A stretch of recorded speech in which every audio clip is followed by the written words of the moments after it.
Hello guys! Hello Taurus! Welcome dito sa aking channel, Kapalaran 888. Welcome! Alamin natin Taurus ko ng messages, vibration, gabay energy para sa lahat ng Taurus. This is general reading. Alamin natin Taurus ko anong message para sa iyo. So, major life change siya. Blessed change. Okay. Pag sinabing blessed change, kung anong magbabago sa buhay mo, they are divinely guided change. Kumbaga, blessed ka. Kung ano mang magbago ngayon, Taurus, may blessing ka from the universe and from your spiritual helpers, from guys, and from God. Diba? From heaven. So, sinasabi na you're super lucky kasi isang napaka-blessed na pagbabago, transformation, a major life change na pwedeng magdala sa'yo ng great blessings. Marami, like trabaho, baby, referral, recommendation, money, inheritance. Mga unexpected siya. So, kung ano man ang blessings na itong dumating sa iyo, Taurus, isipin mo that this is directly from heaven. Okay? And blessing yan sa iyo.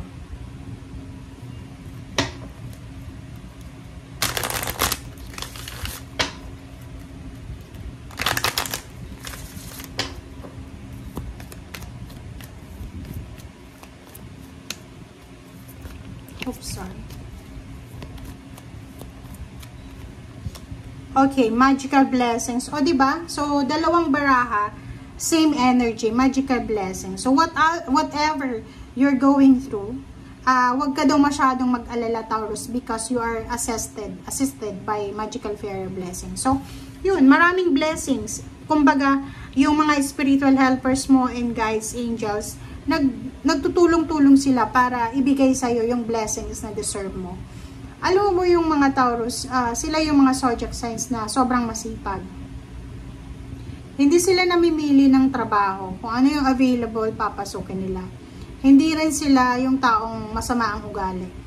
So, sila din yung taong pagkakatiwalaan ka. Pero, pag gumawa ka ng hindi maganda sa kanya, magte-take sila ng grudges and resentment. Pero sa overall, sobrang isa sa pinakamabait sa mga earth signs, ang Taurus. So, kung ano man ang blessings, kung ano man, that's your karma, that's your good karma. Yung blessings na darating sa'yo, Taurus, yan ay kumbaga, talagang nakatadhana yan sa'yo. Kasi ginawa mo yung pagiging mabuting tao. Diba? Kaya nga, diba, sinasabi na, kailangan maghasik tayo ng kabutihan, para kabutihan din ang balik sa atin. Yun ang makukuha ng Taurus. Kabutihan yung sinend out niya, doble-doble na blessings ang ibabalik sa kanya.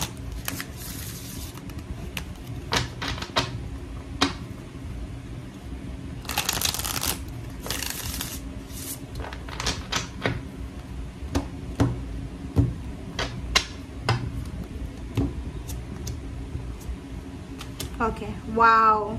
Diba? This is confirmation.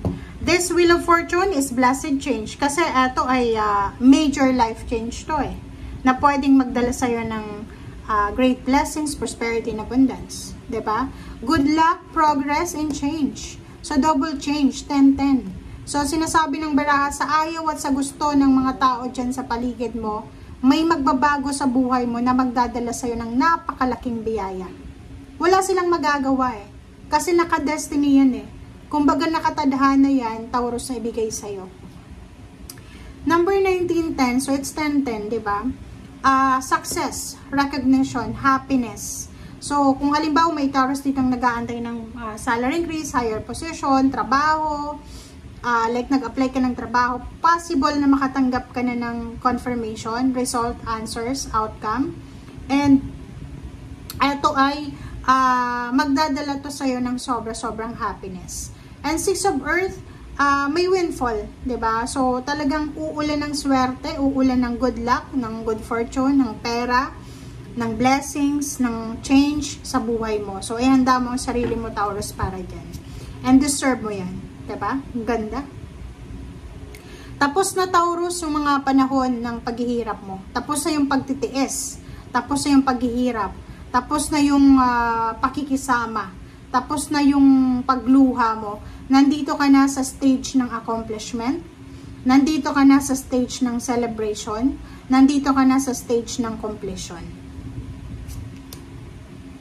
and celebration, diba? So, kung makikita mo dito, double celebration, celebration of good health, celebration of good life, celebration of success, victory, and recognition, celebration of happiness. Yun ang nakikita mo dito, Taurus.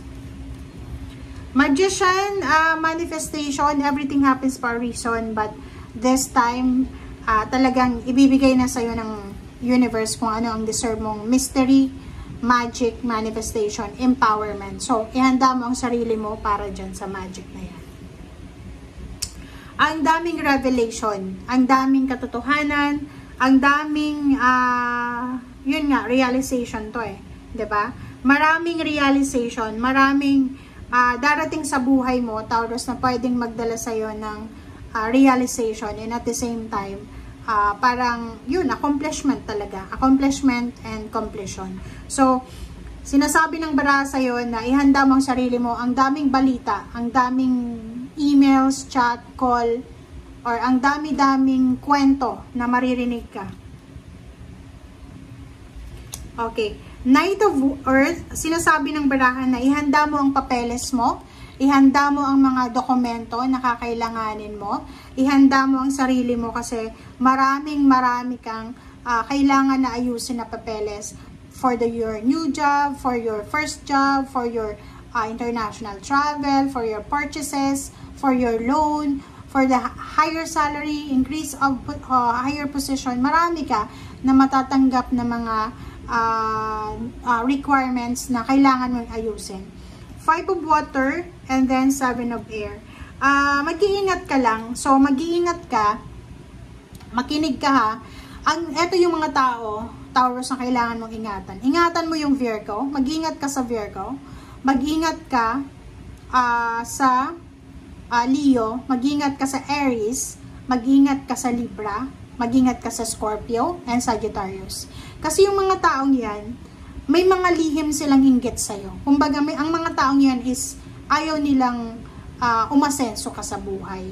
So, maybe, these individuals na to, ay posibleng pagplanuhan ka nila, pwedeng sirain nila yung diskarte mo. So, kung may mga bala kayo, Taurus, wag niyong ikwento doon sa mga zodiac signs na nabanggit ko.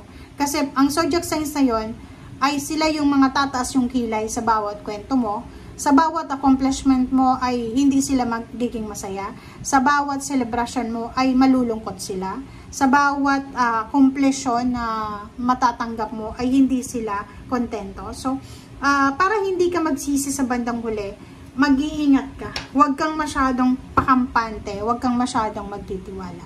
Okay? So, thank you guys for watching. Bye!